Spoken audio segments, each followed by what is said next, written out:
All right, we're rolling here with Brian Dunne. Nice to have you here on the podcast. When Rob told me we were having one of the members of Brooks and Dunne on the podcast, I was really happy about that. I have a Brooks and Dunne story, by the way. Yeah. All right. Well, let her rip. It's no time like the present. Well, I used to play with a jazz guitar player named Chuck Loeb, and at the time we were on the road. The bass player in the band at that point, his name was Jerry Brooks. He was this amazing bass player. So he started introducing us as Brooks and Dunne. That's pretty great. Yeah, I was forgetting, how could I slide that in? I got to do it right at the top of the show. So Brian, for those you don't know, fabulous drummer, is playing with Hall and Oates, and we were just chatting just before the show started and saying with a band like that, you got to be able to groove, and Brian's a groover on the drum kit and sounds really great, and real pleasure to have you on here. First of all, it must be pretty cool playing with Hall and Oates and being able to do the show live with Daryl's house. That's a great show. You must be pretty happy with that whole situation. Yeah, it's kind of unheard of in terms of the whole package. You know, to be in a band like that and to be playing all those hit songs, and then when you're not on the road, oh yeah, we have this music television show. So it's crazy. It's completely where you get to play and eat and exactly. Yeah. And the world of rock and roll comes to you.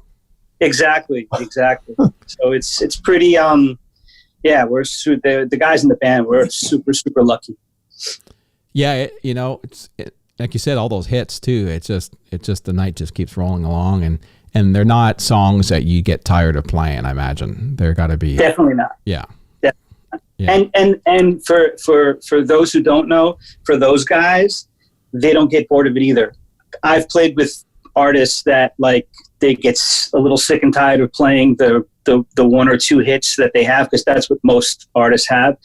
These guys, they'll play, sometimes we have to play a short show, which means then you definitely have to play the biggest songs. Yeah. They have no problem with it. They're proud of every tune, and they love doing it every night. So it's great. It's great. Nice to see. You bet. I have a quick question.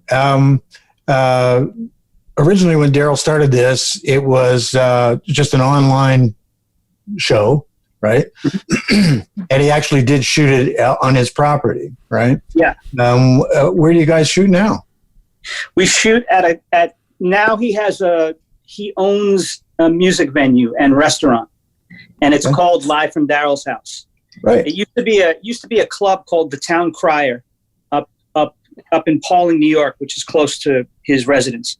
And we did the show. The show was done at his house for 7 years, and then the show's been around a long time now. Yeah.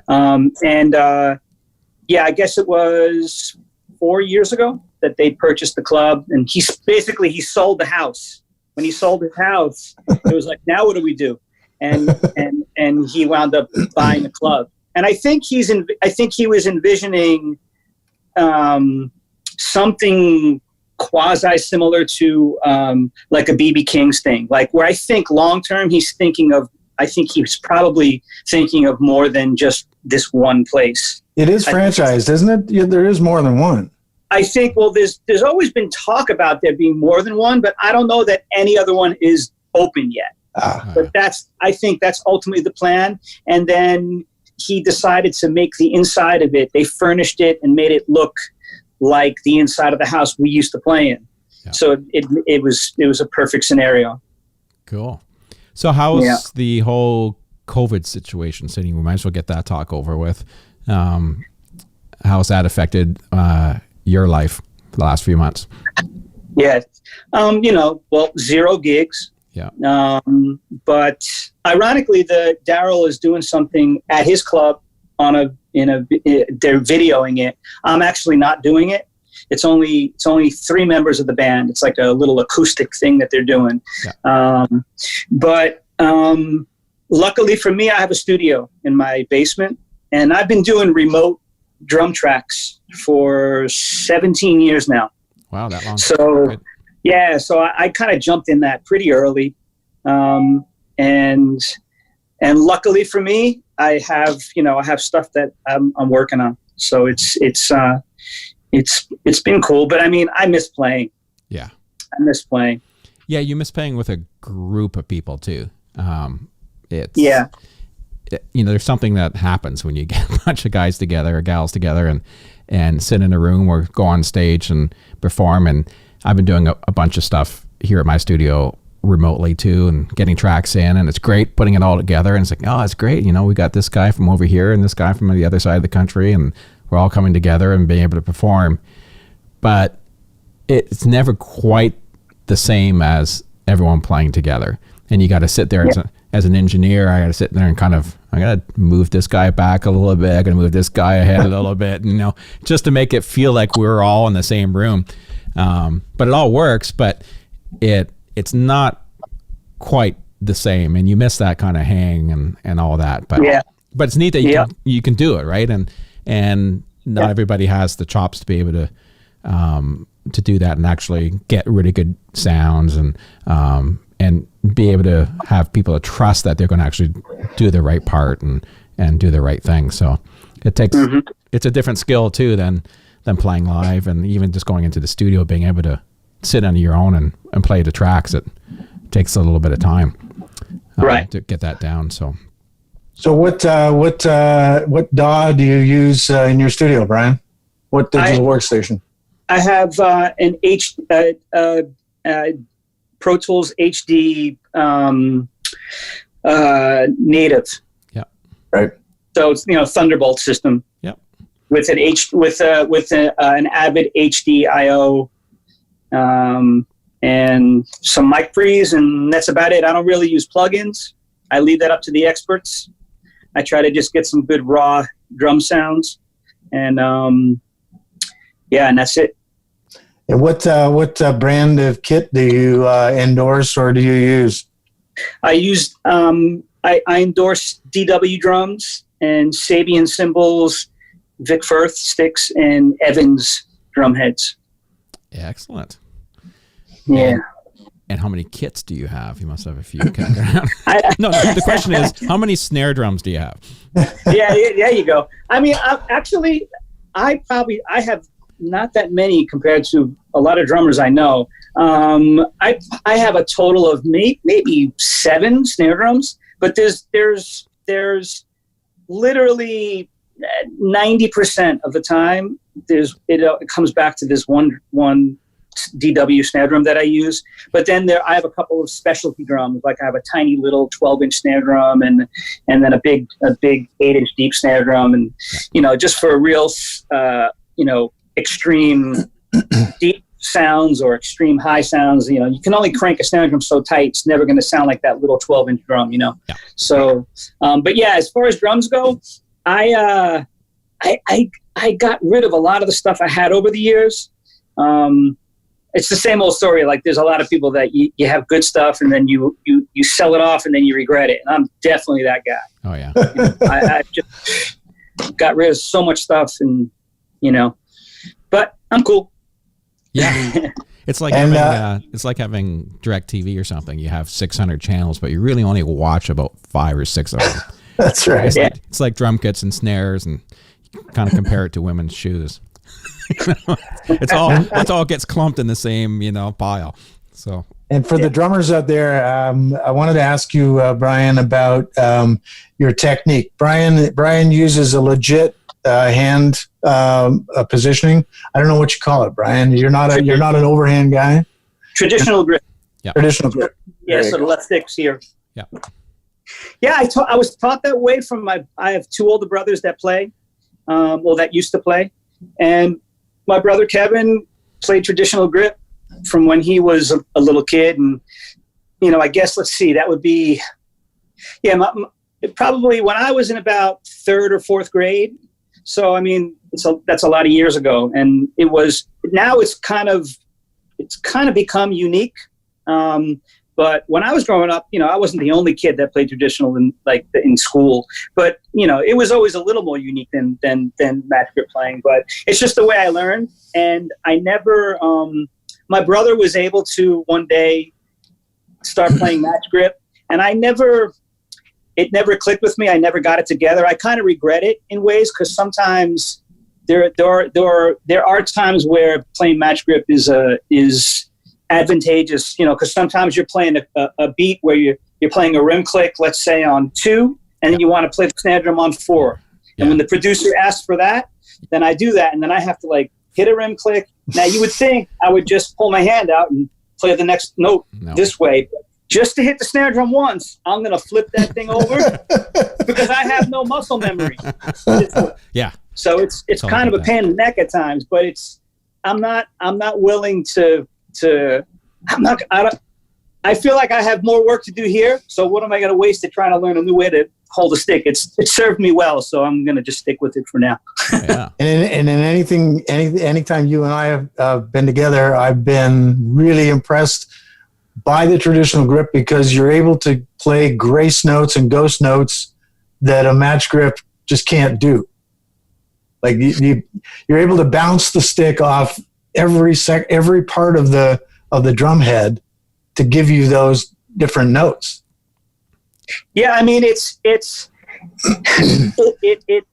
yeah, I mean, I know people. I do know there are people that can play both ways, and it seems as though the most common thing that I'm told is for the guys that do both, when they want to play a little lighter and a little more nuanced, and specifically with lots of ghost notes and things like that, they tend to turn to this to help. But I mean, the reality is it can be done both ways. I don't want to say one way is better than the other, but it's just the only way I can play. Yeah, I mean, it's funny. I come from a fiddle background. It's my main instrument. I'm a fiddle player. Mm-hmm. And traditionally, when you grip your bow, there's a traditional proper way of doing it, right? And I never was that. I was always slightly up, a little higher on the bow than most people, and I just didn't carry it the same. And everyone used to give me trouble. Oh, you got to do this. You got to hold it back here. And it's like, I'm getting the job done. And this is what feels right to me. And this is how and I'm not, that's the way I've learned. And I think it's adaptable for anything. I think as long as you make it work, who says what's right or what's wrong? Or I don't think there is any right or wrong. You see guitar players and anything, different ways of picking, or even like a Jeff Healey thing where they play on your lap. And I mean, if you can make it work, and who cares how you get it done. So yeah.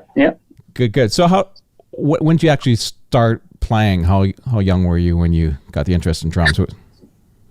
Man, I don't really remember exactly how old I was. I mean, I was very young, because like I said, I had two brothers that played. Yeah. So it was always in the house. So I mean, I would say that I was definitely playing by the time I was. How old are you in second grade? Oh, wait a minute! I've got one of those. 7. Yes. 7. Yeah. So I probably started when I was 6 or 7. And I started with just, I would go down on the bass. My brothers would be playing. So I would, I'd go down, just get behind the kit, just hit things, but I learned how to read also very young. And I don't read all that much in my career now, but, and actually, to be honest with you, by the time I was in 6th grade, my reading ability in 6th grade was as good as it was when I was in college. Wow. Like I couldn't play the drums the way I did in college, but I couldn't interpret musically a drum chart. But in terms of reading repertoire on a snare drum, like classical snare drum repertoire, there was nothing that I was seeing in college that I didn't already know when I was literally in 6th grade, because my brother was a great teacher, and there was another guy, a drummer named Al Miller on Long Island, that was a really great teacher, and he didn't let me play the drum set. I would go for lessons, and I would be dying to get behind the kit, and we would sit at the pad every week. Now, but luckily for me, during this part of my education, I was going home and I was putting on, Ronnie Montrose records and playing along with it. You know what I'm saying? So I had the best of both worlds. I had my brothers listening to Bad Company and listening to Zeppelin and Rush and, all these great rock bands. And then they got into R&B music and playing Earth, Wind & Fire records when I was a little kid. But at the same time, I was getting this kind of legit thing going. You know what I mean? So it all kind of worked out nicely. Cool. So do you remember your actual first paying gig? Or close to it? Man, I don't. I mean, I can tell you this. When I was 14 is when I started doing like wedding gigs on the weekends. Yeah. My dad used to drop me off with a drum set. and those were like, and I was making, that was amazing money. Yeah. It was even today, that's like, those are like some of the best gigs you can have. and I was doing that when I was 14. Wow. They're not always the best gigs musically, but yeah, I mean, as a money, it was great for me because by the time I stayed home when I went to school. So man, when I was in high school, I was making a lot of money as kids go, you know what I'm saying? Playing the drums. It was pretty amazing. Yeah. At that age, that's pretty fantastic. And yeah, great to be able to go out at that age and learn. I mean, wedding bands, there's a lot to learn, with that stuff. You got to play a lot of different styles of music and they're big gigs. You a good klezmer player?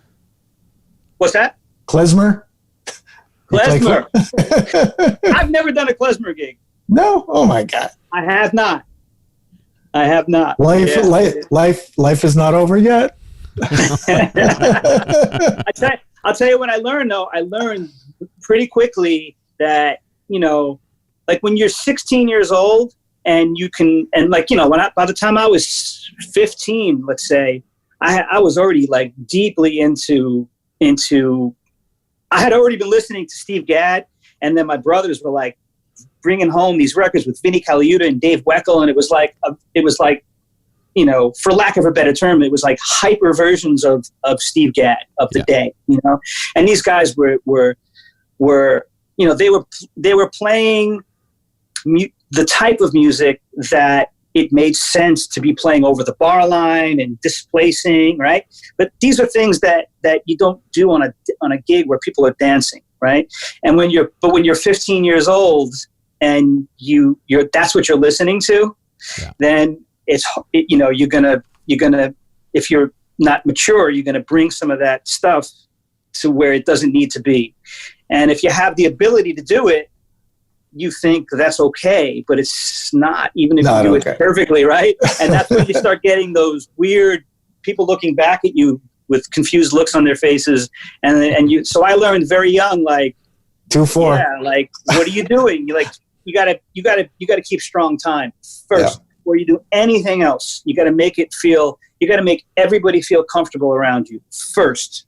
And then we'll talk about what you want to get off. But yeah. It was great.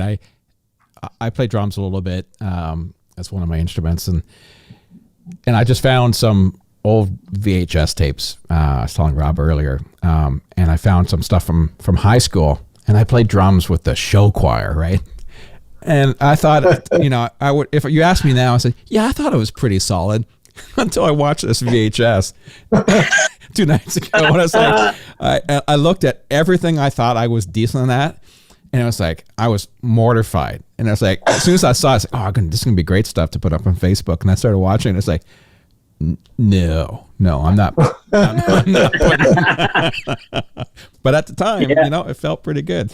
But obviously you were way ahead than I was, but it's great. I mean, I think for anybody, those years of if you're playing when you're young and in high school, those are big moments in your life that kind of gear you towards what you do later on. I mean, I think they're very, very important years. I look back at all that stuff very fondly of being able to play at a young age and be able to just kind of have an open mind and not really, you're just taking things in all the time, which is really important. So as far as, playing dance bands and doing all that when you were in high school, where did you move on from there? Basically after high school, by the time I was in high school, I was really into playing instrumental music. Yeah. So I had gone through kind of two phases. I started off playing to like kind of classic rock and roll, and that morphed into R&B. But by the time I basically followed my brother, and who was 7 years older than me, but whatever he was listening to and whatever he got into, it would be handed off to me. So he would go through phases. And by the time I was 15, he was in his Clifford Brown and Max Roach stage, like those records. So then I started getting into straight ahead jazz, and then I went when I was in college. That's what I was doing. I was playing straight ahead and a lot of like more fusion-y gigs, and the only gigs I was doing that actually had singers was the weekend work. You know what I'm saying? What college were you at? I went to a community college for 2 years first, Nassau Community College on Long Island, and then Long Island University. And I got a music ed degree. So I'm certified to You're a teacher. You're a teacher. Instrumental band, K through 12. Cool. Cool. Yeah. I never, 2021. It was, tell me about it. My parents, my dad just couldn't grasp like going to school for a performance degree. And if I pushed the issue, he would have been okay. He would have let me do it. He didn't forbid me, but I knew that it was driving them crazy. Yeah. And because I'm lucky enough that I've always lived basically an hour from Manhattan. So if you live there, I've been playing professionally for years before I even started college. So I figured I can stay home and I'll get the damn education degree. It will make my existence much easier. When I got my degree in composition, and I announced to my mother that immediately after my graduation ceremony, I was going to work full time in a recording studio. She cried, and I thought, "Are you crying of happiness?" She expected that I would become a teacher. Wow! Yeah. And I said, "No, I'm a musician. I want to play." Yeah. Well, I acquiesced to them, but the thing is, it just made me work harder. Like to be honest, my real practicing years was actually in college. Like I played a lot when I was younger, but God, do I wish I would have put the serious practice time I put in before I left high school. Yeah. So I'm kind of a late bloomer in terms of the crazy practice hours. And I did that when I went to school. What I needed? I needed to see somebody who was kind of like me, but was a light year ahead of me at my age. And you get that when you go to school. Now, I didn't get that at my school, but I got it because I lived an hour from Manhattan, and I saw a drummer play when I was 16 years old that blew my head off, and I was like, okay, I have so much work to do. And then I went bananas with practicing. So I was practicing ridiculous amounts of hours and going to school and driving into Manhattan like every night to just socially be around stuff.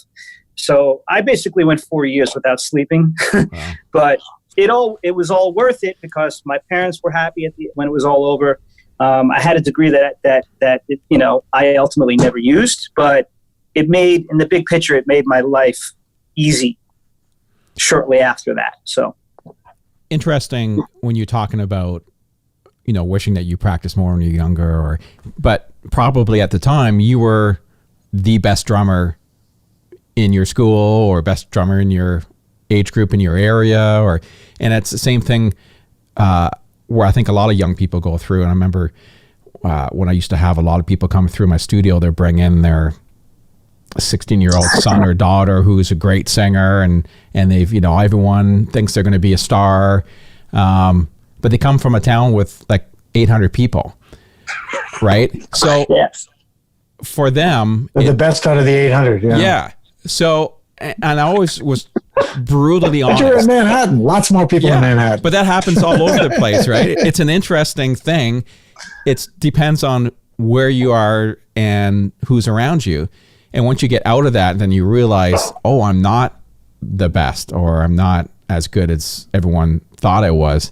Yep. And it's important, I think, for younger people to be pushed and work hard and tell good things, but they also should be told that, okay, you're not maybe quite as good as you think you are. Let's work a little harder. That was my mother's job. Yeah. Was I your mother? You must have been in another life. Yeah, you're not as good as you think you are. Yeah. Okay. Yeah. I got a question. How did you just before you and I met?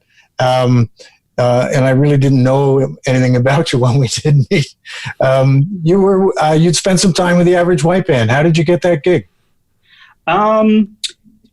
There's a band out in Long Island called the Funk Philharmonic, and it's a band. It's like a Tower of Power, Earth, Wind and Fire cover band, but it's made up of quite a few members that had gone through Tower of Power. Brent Carter, one of the lead singers, Tommy Bowes, one former lead singer, a bunch of the horn players, John Scarpula, David Mann. So these guys had gone, these like all New York guys that have been through that band.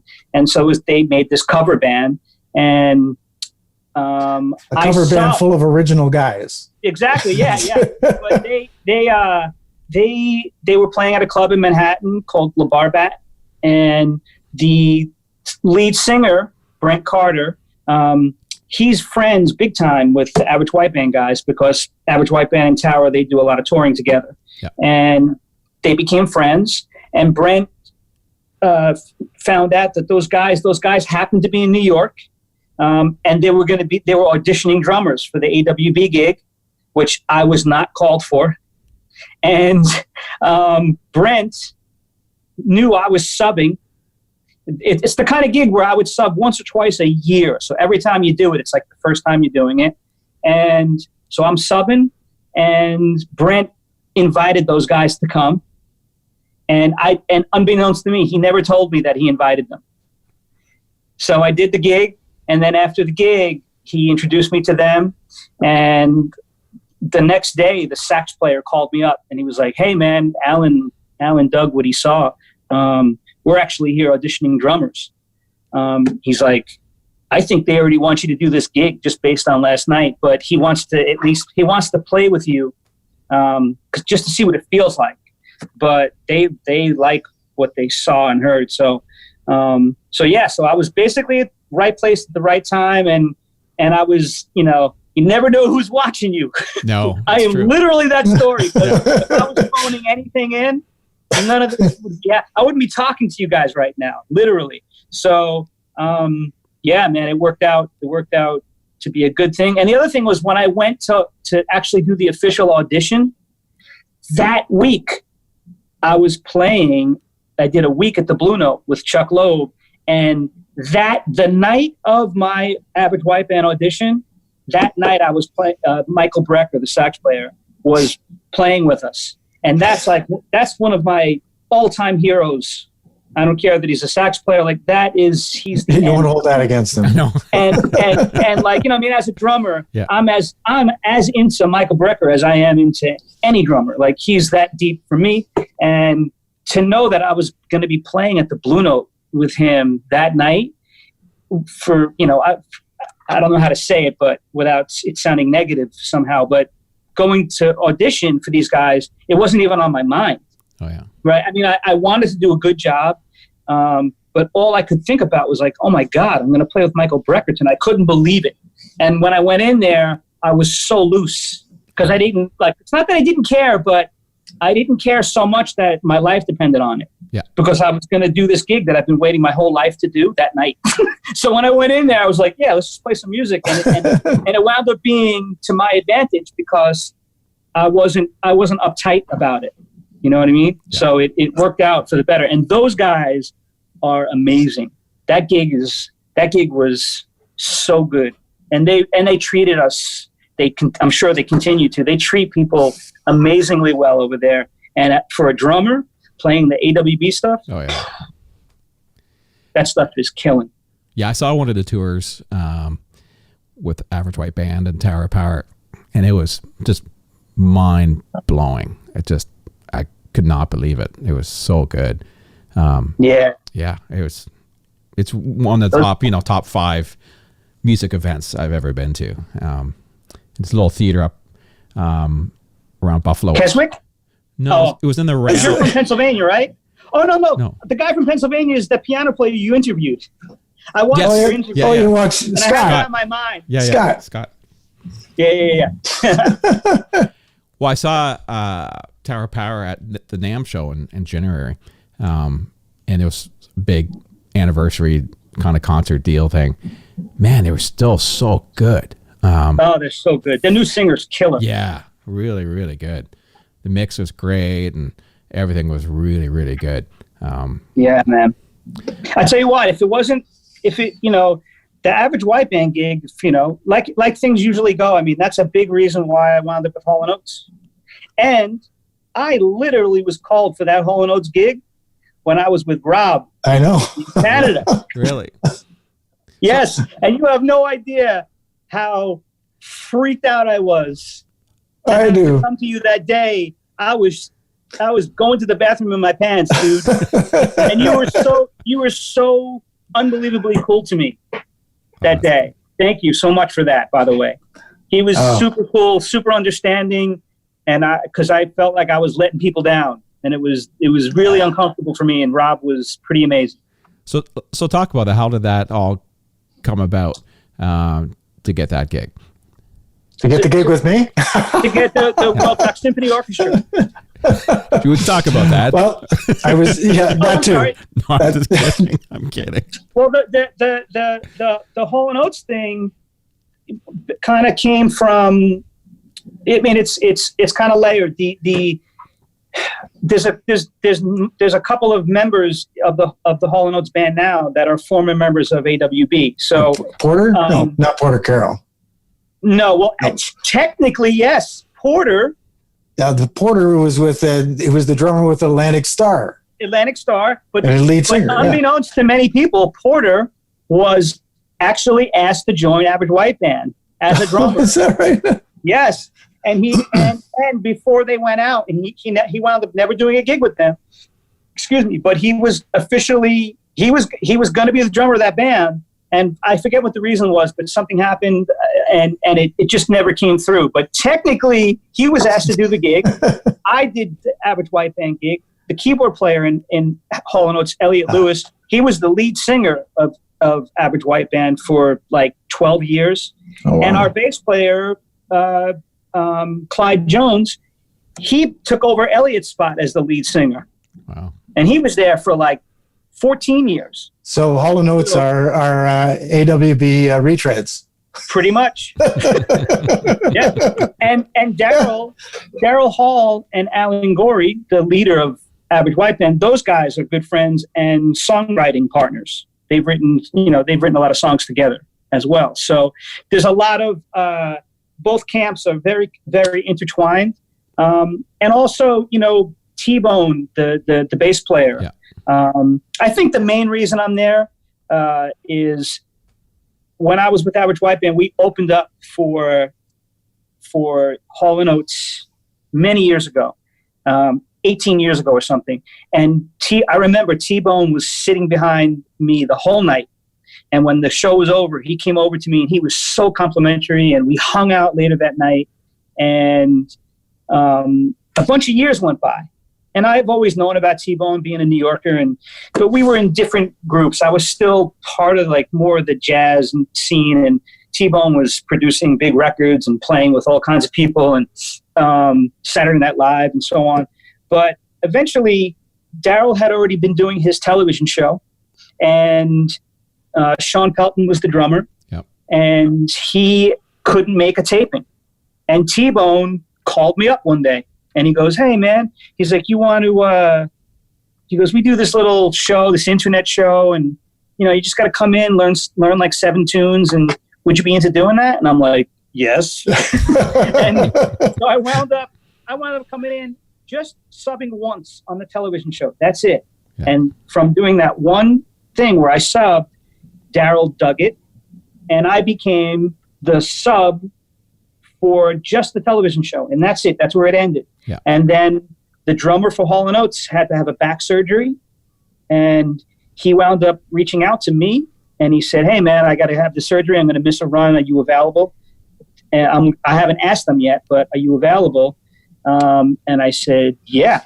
And then he went after a show. He went to John and Daryl, and he's like, "Look, I need to get the surgery, and I need to get a sub." And he's like, before he even said anything, Daryl said, "Oh, call that guy. What's his name?" And he didn't know who I was, like Brian or something. And he's like, "Yeah, you want to know what? I already asked him. He's available."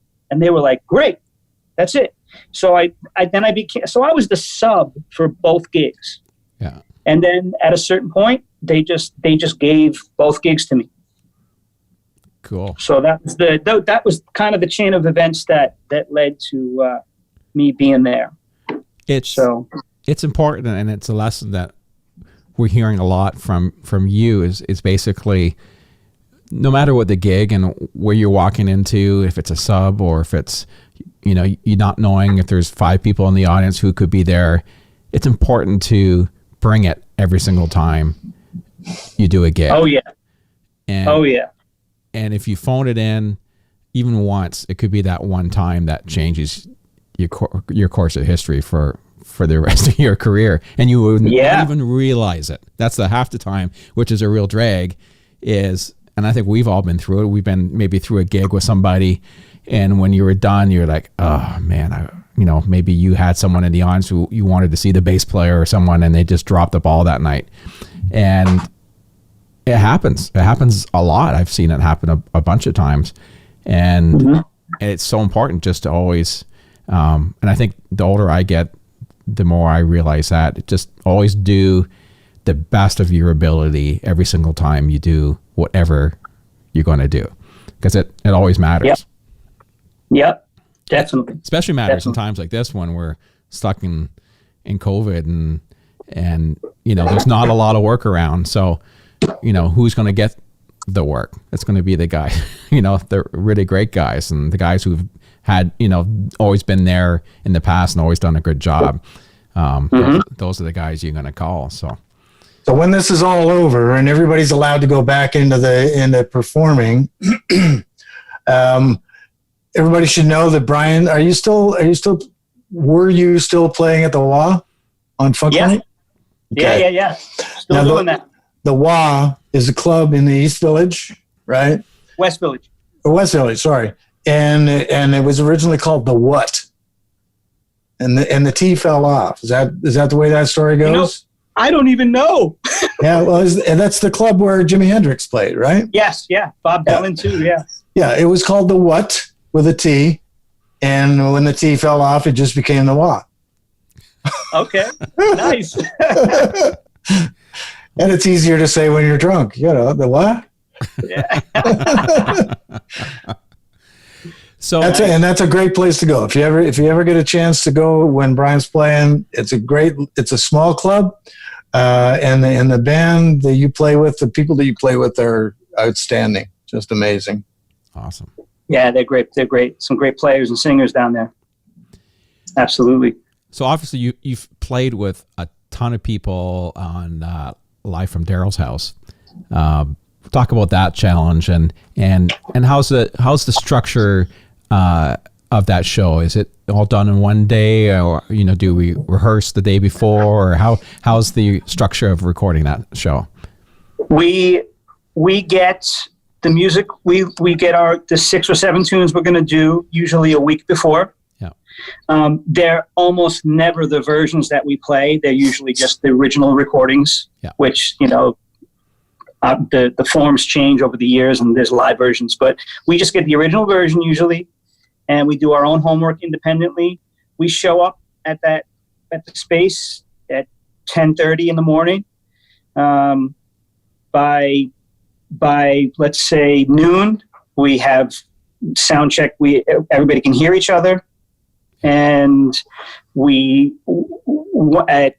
usually take a break, and then at 1 o'clock the artist shows up. We meet the artist, and musically the playing is usually done by 4 o'clock. Wow. The whole thing, and there is no rehearsal. But what does happen is the artist and our MD Shane, they talk about, and Daryl, they talk about what the form is going to be, how they like to do it that's different, or basically what Daryl does is he tries to get them to agree that we want to do a version that's unique to us here today, right now. Not what you used to do, not necessarily what you do now when you play in front of audiences. Let's do something that makes it us. And part of the charm of the show is that it feels like you're sitting in on a rehearsal that ends up with a final performance. There's always a little conversation, and that's what makes the show what it is. It is, and it's real. I mean, like, it's real because I'm horrified half the time because we'll talk through a form, and then when we go to play, there's no stopping. Once you start, play to the end, unless there's an absolute train wreck, right? Yeah. And then when you get to the end, now's the time, as the artist, as the guest, now's your opportunity to say, what do you like? What don't you like? And how are we going to end this tune? And then 85% of the time, the next time we play it, that's what you hear. And, and things change, sometimes somebody says, yeah, we're going to do intro, verse, chorus, and then we're going to do a double verse and then a chorus. And then magically, instead of doing 2 verses, we do 1. And then we have to adapt in that moment, right? Yeah. And those things that happen, it's like, hey, so what? Too bad. Keep your ears open. Yeah. And then when we get to an end of a tune, literally every single song of every performance, we get to the end and I can say to myself, I got about 7 things I want to change. And then usually Daryl goes like this. Next. Yeah, that felt good. Next. And then you just got to live with it. Yeah. And you can't edit, like, it's live drums in a room with PA speakers. Like, there's 0 isolation. Yeah, you can't go in and dub in. Yeah. Although they do a post mix. Do they not? Yeah, they can mess. They can mess with certain stuff, but like the live drums, they can't mess with that. Yeah. Because I'm in everybody's vocal mic. It's Yeah, move anything around or change something, you're gonna hear flamming and everything changing everywhere. So yeah. Yeah. The engineer, the guy who does that, it's remarkable what he comes through with, because, like I said, it's not like Daryl's wearing in-ears. Yeah, no. And he's singing into a mic. This is it's like a bar band.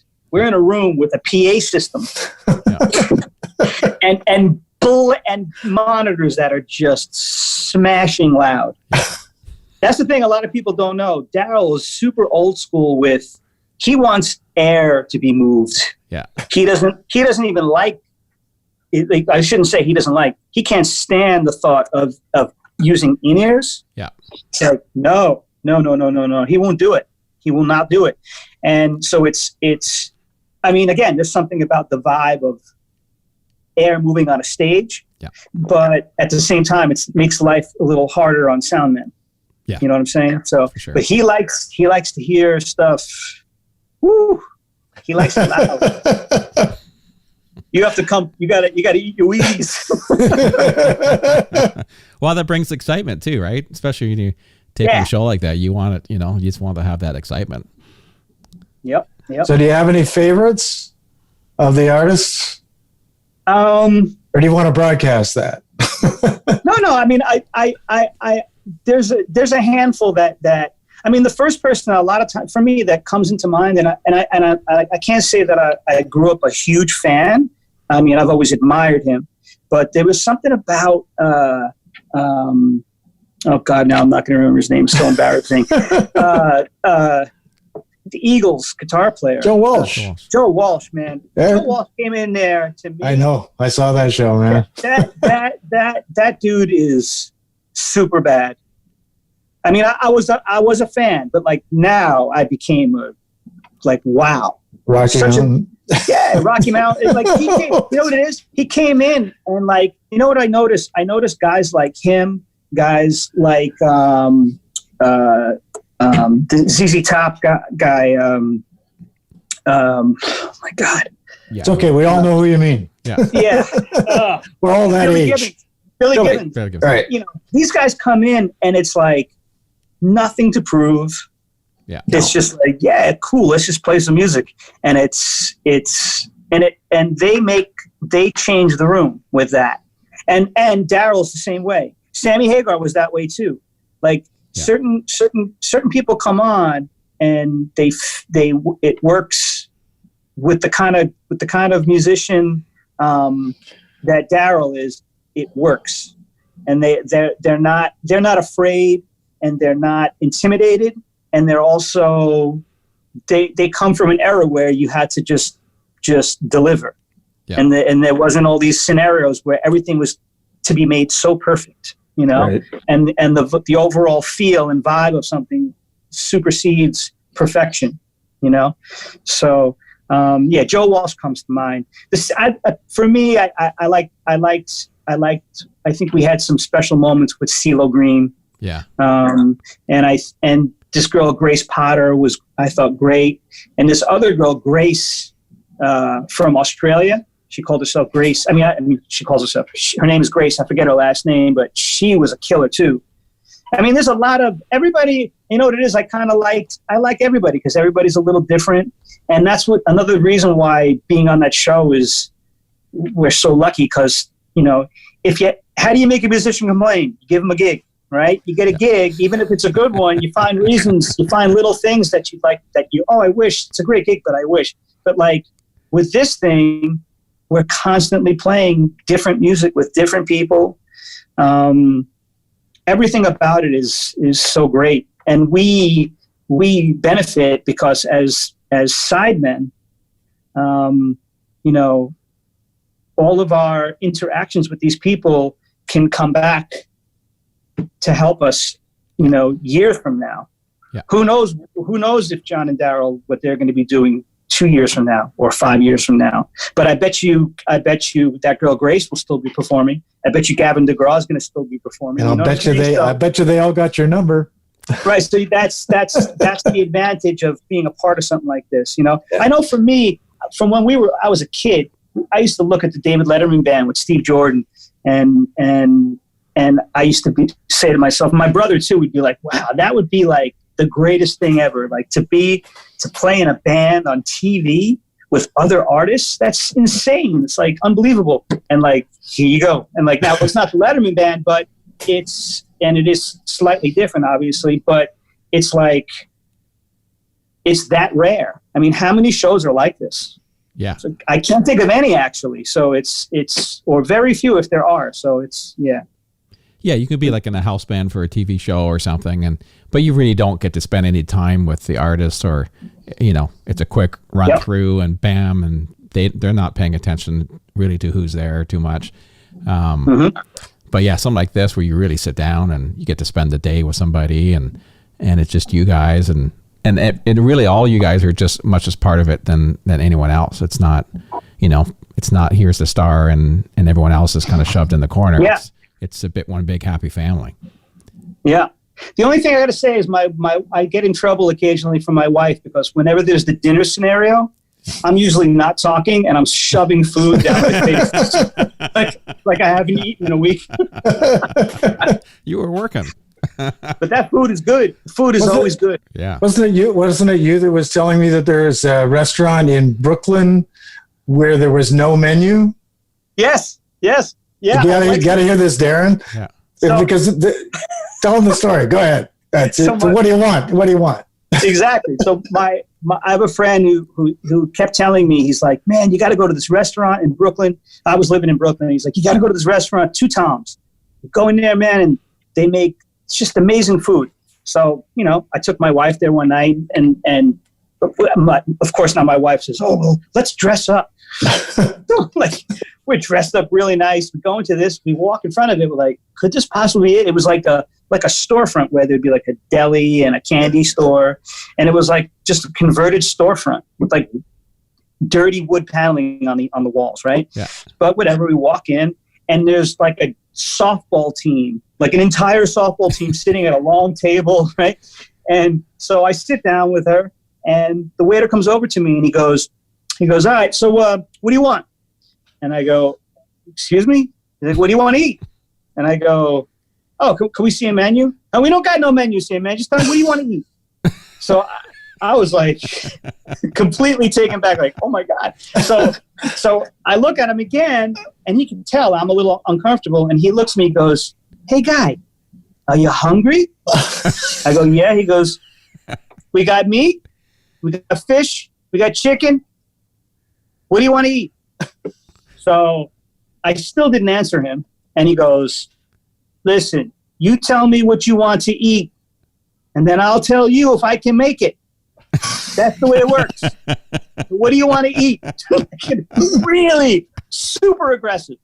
So I was like, all right. I go, okay, can I have, I remember what I ordered. I wanted, I go, can I have fried veal cutlets with a side of spaghetti with like a spicy Fra Diavolo sauce? He goes, perfect. You should have done that. What do you want, hon? And he looks at my wife. That's fabulous. Damn. The best restaurant in the world. What do you want? Yeah, but I gotta give it to him. It was good. And he was the waiter, and there was one dude in the kitchen. That's it. Wow. Nobody else. Two guys. And the whole softball team. Yeah, the softball team. I got to go to that place. That's great. Oh, for sure. So, Yeah. How did you two get together for Rob's gig? How did that all come together? I was coming into New York to work with a couple of guys that I had worked with on some other shows.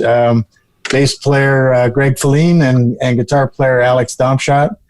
And I was staying with a friend who had another friend who worked for ASCAP. And so I was going to woodshed some classic rock songs for this show for World Rock Symphony to see whether or not it would work. We didn't even know if any of these songs would work. And I said, I need a drummer. And she said, I know a guy. And this is the guy. And so we moved into ultrasound, right? I think it was ultrasound. Yep. Mm-hmm. And so and I was also in town casting another show. So I would work casting my other show during the day, and then we would come to ultrasound in the evening and play for 4 or 5 hours, which probably drove your wife crazy at that time too. So we did that for an entire week. And Danny Zolli, another friend, was the temp singer. And at the end, it was like, well, are you going to give Brian the gig? And I said, well, I thought he knew that he had it all along, but nobody knew. So we went out to Brooklyn, and the general manager I was working with at the time found the worst studio I've ever been in my life. It was really bad, and I had to play a Fender Rhodes that had like half the keys weren't working, and the rest of them had gum in them, and I don't even know what kind of kit you were playing on, but it was trash. It was garbage. Everything was just god awful. So we recorded for about 14 hours straight, and then Brian came out to Canada and played the the first 2 years of World Rock, right? Yeah, first 2 years. And I'll tell you, and the reason I brought up the traditional grip is that, in spite of the fact that, you know, there's all these big bombastic songs in that show, I could hear every nuance, and there was no problem hearing 2 and 4. I mean, and what Brian's amazing at, how often do you change a snare head? Not very often. Not very often. He plays the I was going to say a bad word out of a song, and there's no dimple in the snare head. Your technique is amazing, man. Just truly amazing. Oh, thank you, man. And so then Brian had to come to me and said, my wife's going to have a baby. we're going to have a baby. I don't know if I could do this anymore, Rob. Also, and video technology was just beginning at that point. So we were able to stay in touch. And then Brian came to me and he said, I'm not going to be able to do the gig anymore, man. That was when you got the Hall and Oates job. And everybody's been thrilled and happy for Brian ever since. And we continue to think of him as a member of our shows and our band, and he's been a great friend. Awesome. Likewise, man. My experience there was awesome. Sitting in front of that orchestra and that choir, what? killers. And playing all that great music, and that was a hell of a band, man. And yeah, thanks. You know, I know what I remember was the conductor's name Glenn? Yes. Glenn Morley. Morley, yeah. Yep. I've it's not often as a drum set player that you play with a conductor, right? And I always thought of him like around, I don't know if it was around the same time or maybe after. No, it was actually around the same time. I had been playing with lots of orchestras, ironically, with this singer Patti Austin. Right, that's right. Yeah. Yeah, and Patti.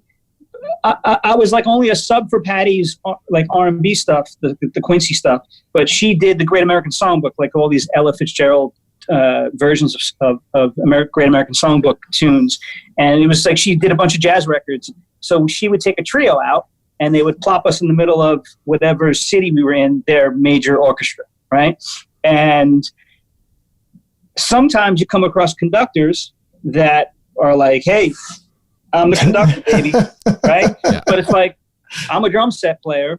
Not that we have to feud here, but like we're playing a standard, we're playing a jazz tune, and I'm not going to ignore you, but my attention is on Patti Austin, that lady up there. I gotta be keeping my eye and my ear on that. Yep. And the conductors that would make that scenario easy to me, I mean, it just makes sense, and I wish they all had this mentality, but Glenn was one of these guys where Glenn's attitude to me, because I remember when we did the World Rock Symphony, I would play, and the conductor was behind me. Yes, he's downstage, and we had the mirrors. I had a mirror in front of me, wow, so I could see him, right? Which is really unorthodox, but he basically put my mind at ease, and he's like, look, you're the drummer, you're the heartbeat of this whole stage. He's like, I'm conducting this whole thing, but at the end of the day, we're following you. They'll follow me. You don't worry about me. You do your thing, and I'm gonna keep everybody together. Yeah, the way do his job. The way World Rock came together was that, excuse me, Glenn's job was not to keep time, right? Glenn's job was to bring out the right sounds out of the orchestra and the right sounds out of the chorale, and the band, which was all downstage of the orchestra, played in a line, and we could see each other. We were just straight across. And so our job was to be the band and every department had brought out, the best performance of the group that they were in charge of. It was great. Yep. And that works, and that makes sense to me. And it wasn't always that way when we go out with Patti. I mean, more often than not, the conductor would acquiesce to me. Like the best conductors were the guys that would come. I remember in Detroit, I think it was Detroit, and the conductor who was that particular conductor, he came into our dressing room and goes, "Okay, who's the drummer here?" And I go, "Me." He goes, "Okay, here's the deal." He's like, once this tune starts, you just do your thing. You don't even worry about me. You do your thing as if you're playing with this band, and don't think that you have to have eyes on me and follow me in any way. And then you do your job, and I'm going to kind of work it around you.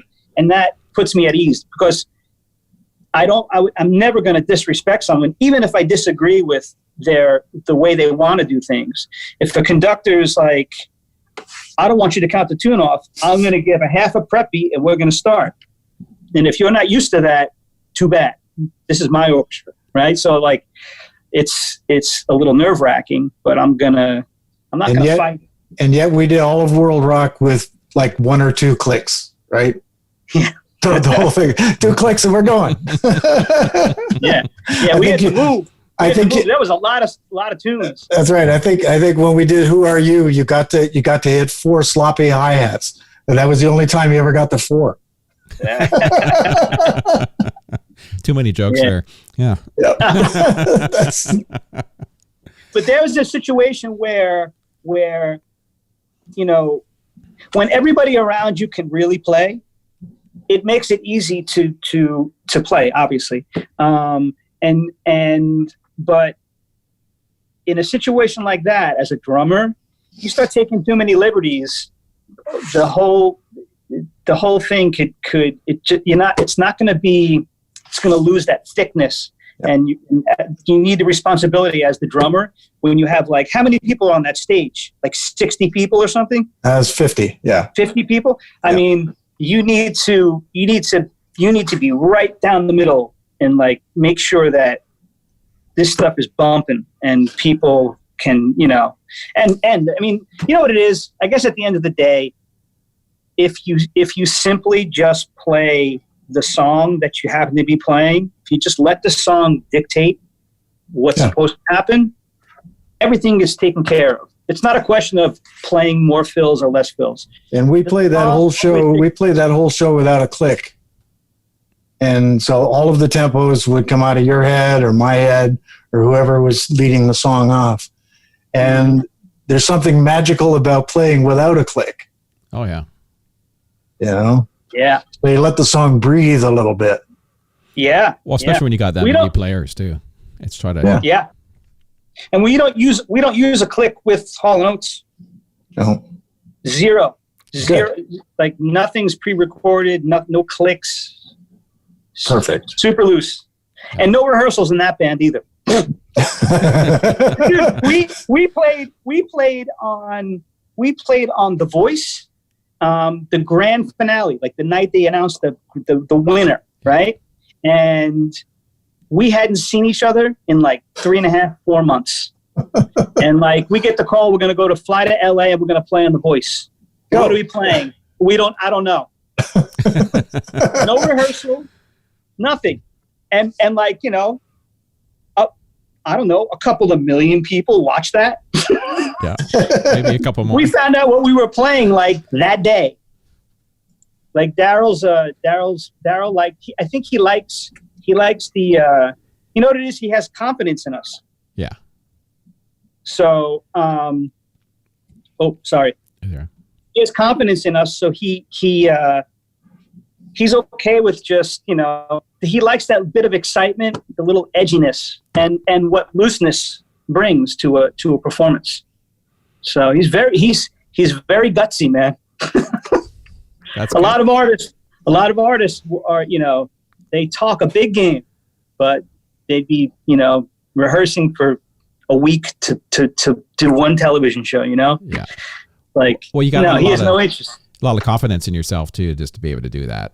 I mean, he's obviously really comfortable in his position as a singer and guitar player, and being able to just go and do that, and then rely with everyone around you to bring it as well. That's a good place to be. It's a nice place to be, especially when you're doing any concert or anything. You just go up and you just play, just have fun. Yep. I was seeing, I won't name the artist, but popular guitar singer guy tour, and I've seen him a few times. And the last time I seen him, the new album had a bunch of loopy drum stuff happening all through it. So they were locked in with a click, and the whole show was symptied and lighting and everything. The whole deal was just completely locked in. And you could tell everyone on stage was uncomfortable. Like, it just, you could just feel it. Like, I've seen these guys a bunch of times, and they just let it rail whenever they want, and solos longer if they want. And every time it would be like everything was completely locked. And you could just feel it. You could feel the uncomfortableness in the whole group. It was early on in the tour. It probably got better, but it's tough when you got to, I mean, it works for some people and other bands. I think it just needs to just let it go. Yep. I'll tell you, this guy here, when doing World Rock, there were so many different tempos from song to song to song. I thought he was a solid player. Yeah, if you were to see the show, you would have sworn that we were running to a click. Yeah, because the songs sat exactly where they were supposed to sit the entire time. We might have played one or two a little faster than the originals, but just the energy on stage pushed it, a couple of beats faster. But Brian was able to, go from like completely different tempos from song to song. And to his credit, man, that's a big skill that not many people can actually do. Awesome. So let's look ahead. Do you look? I mean, obviously now with COVID going, it's hard to know what's ahead 5 years from now or 10 years. But are you one of these guys that kind of look further in your career and have a place you want to be at a certain time, or you just have fun and just see what happens? No, I mean, the only thing I'm always trying to get better first. And I'm super happy and I acknowledge the gig that I have is really great, but I operate in a way where I never know when it's going to end. So I keep things kind of grinding. So, assuming if this COVID thing never happened, I would still be doing my Cafe Wa gig on Tuesday nights. I would still be doing my gigs on weekends. I'm just going to work as if I don't have this gig. I've always approached it that way because I know too many people now that have had some good gigs themselves. And as soon as they get in that space, they stop everything else. Yeah. And then what happens is you go on the road, you're out of sight, out of mind. Sometimes people, I mean, in some scenarios, it's great when you're playing with name people because certain people are now going to call you that didn't know who you were before. So that's a positive. People call you and they don't play games with money.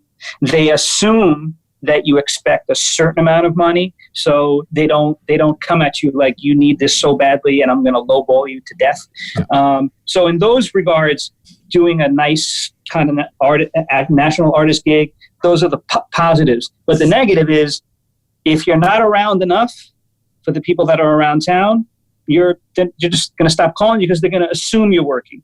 You know what I mean? Yeah. So if you don't get out there and show your face and play with people and do little nothing gigs, like with very little financial reward, that's fine. You got to just be out there playing all the time because, like I said, then the big gig goes away, and like, are you starting all over again? Yeah. It's like is way too much competition out there to be starting anything over again. So you have to. I've always tried to operate like, I got fired. Like any day I could just get fired. Now I don't think I'm going to get fired. I will say this, the day that I'm not in that band, I'm telling you right now, I will have been fired because I ain't quitting. But assuming that I'm not going to get fired, I mean, and as far as the future, I just feel like I'm always going to be, I have my hands in a lot of different kinds of music, always. I always have, I always will. And as I get older, at a certain point, I'm going to become less employable. I understand that. And as I start playing less, I'm going to be teaching more. That's my ultimate. And there's the education. Yeah, Mom and Dad will be proud.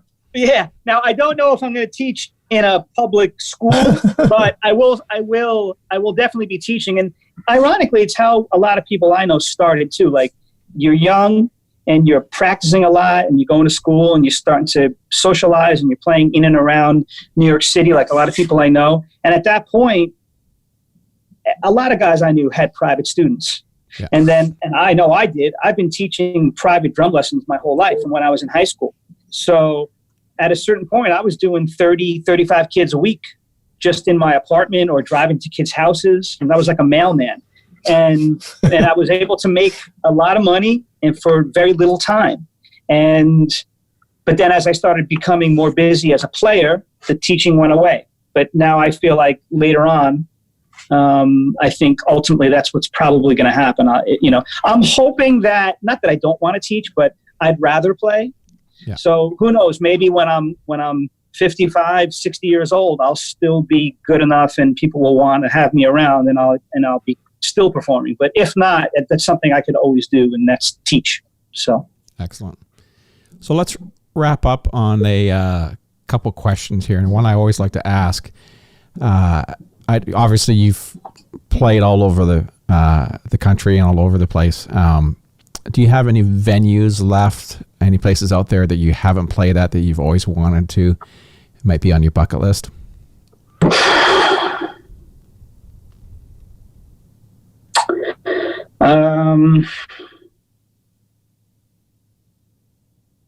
Wow. No venue that I can think of, because to me, I'm a New Yorker, so growing up it was like the Blue Note and MSG, and I've been fortunate enough to do both a number of times. Favorite venues? There's some favorite venues. MSG. But having said that, I like playing in clubs, man. Yeah. I like clubs. I like to know that I like a place small enough that if I put a little into something, it's going to affect everybody, and a sound man can't control that. Oh, yeah. You know what I'm saying? Because when you play in an arena, I can do this all I want, and it's not going to amount to a hill bean. Yeah. If that dude doesn't want me to be heard, or it's as easy as a flick of a finger. So I like a Beacon Theater size place. I like theaters. Yeah.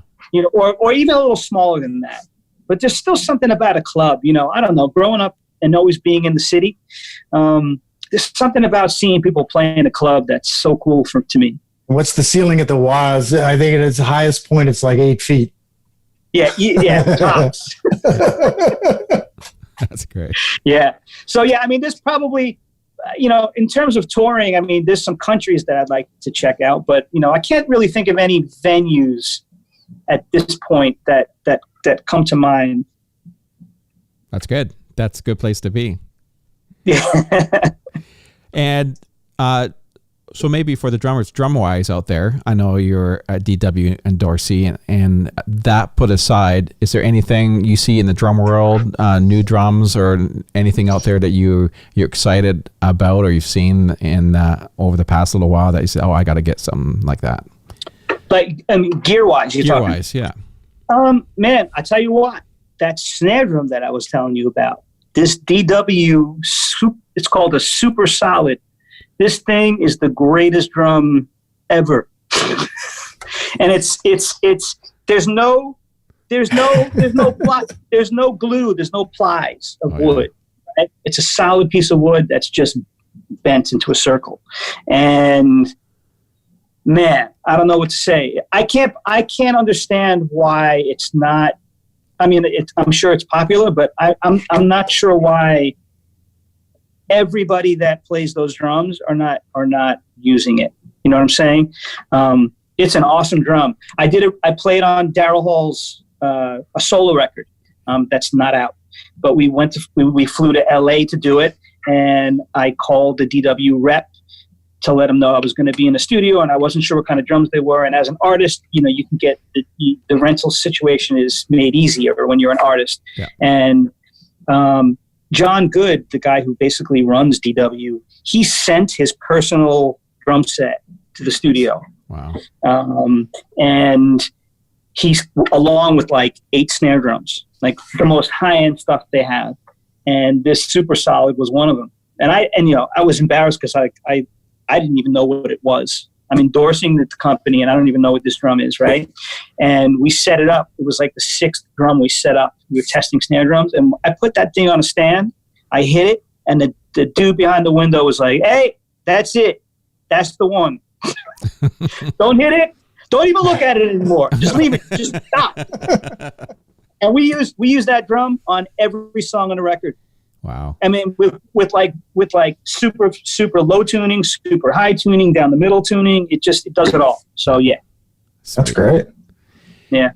And when you're in the studio tuning your kit, obviously tuning the snare drum, how often do you repitch your toms? Do you look at pitching your toms to the key of the songs at all? Do you ever get into that, or is it?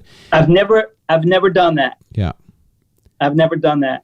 And in terms of tuning, I'm a kind of guy that I like drums that are, I like when a drum, that the fundamental pitch of the drum is high, and I tune the head on the loose side. I like the way that sounds.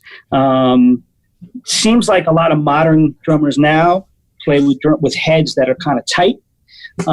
It's very easy to play on drums like that because you get rebound. Yeah.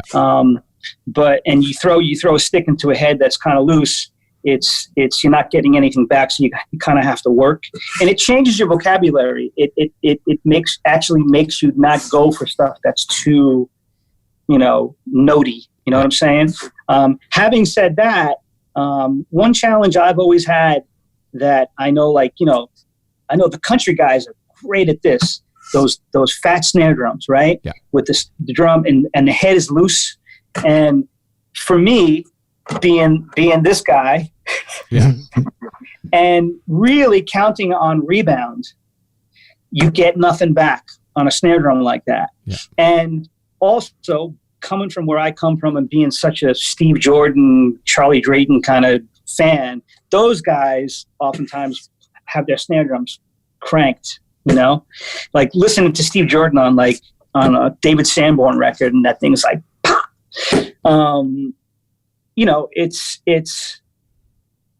it's been a learning experience for me. But as being a studio owner myself now, I realize it's like sonically, obviously you don't want that in every kind of music, obviously.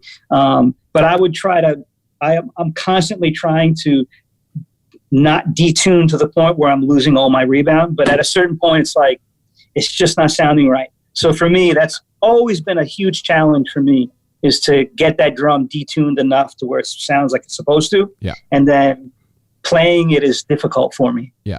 Yeah. That makes perfect sense. Yeah. Cool.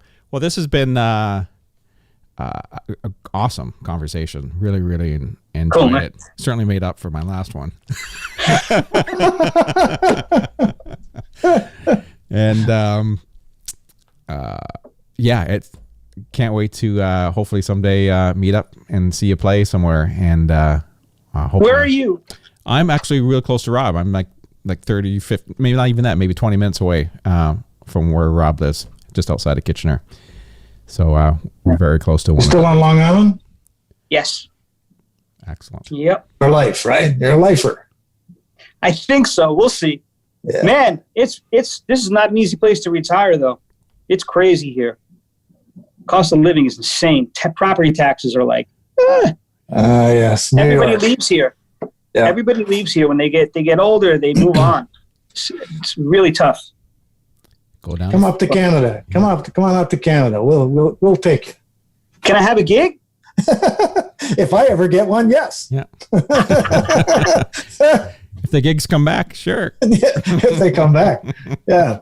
No, what we need to figure out is a way to do remote sessions together. There you go. Yeah, man. Yeah. For sure. Let's do it. I'll hold you. I'm going to hold you to that. Yeah. Good. Okay. Cool. Well, thanks again. I'm going to wrap this up and just hang on a second. We'll say our proper goodbyes. But thanks again, and I really appreciate you doing this podcast. It's been really great. I'm sure everyone's going to really enjoy it. Cool. Thanks for having me, man. No problem.